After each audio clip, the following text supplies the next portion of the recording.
The star is pouring water from two vessels, one of gold, one of silver.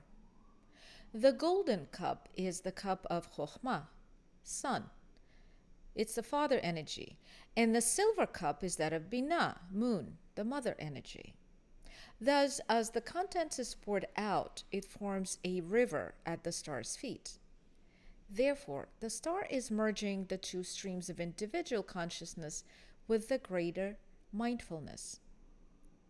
The star is the very epitome of the Great Mother, but at the level of our personality. She is not covered, she is totally nude. For in nature, human form is perfection itself, and the star is also the same figure as the other mother, that one that we saw in the Empress card.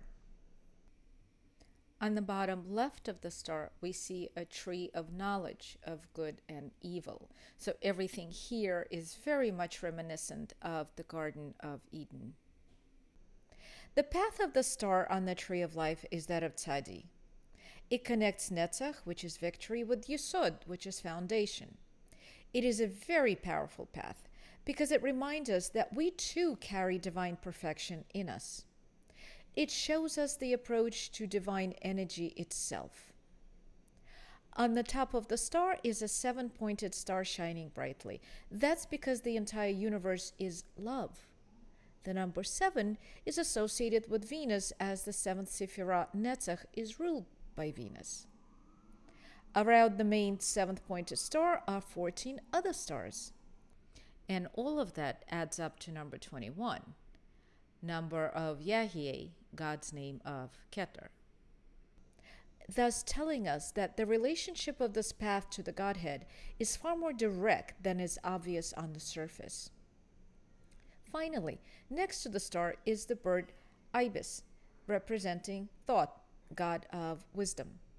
It is also a reference to the magician and the will.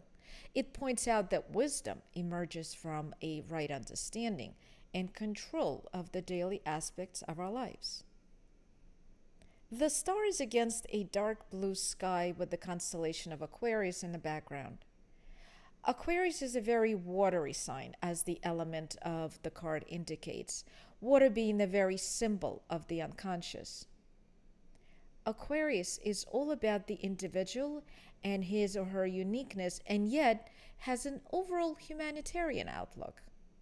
The star shares these qualities in that it is trying to remind us about the divinity and uniqueness within us, and yet encourages us to be a conduit for bringing down our highest potential.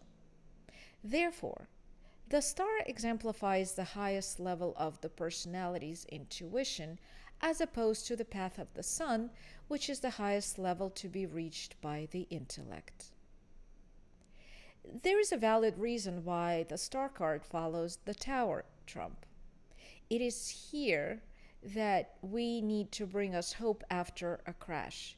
It is also a wishing star, reminding you to dream and to find inspiration in your dreams. The star likewise reminds us that in order to achieve those dreams, you need to let go of the past and all the bitterness and hatred that that past may carry. Furthermore, you will need to first learn to practice forgiveness on yourself before starting to apply it to others. In this transition from the tower to the star, it's all about moving from the trauma of grappling with and trying to hang on to our present thoughts, attitudes, and identity in the tower to letting them flow and just be there with acceptance and without struggle in the star.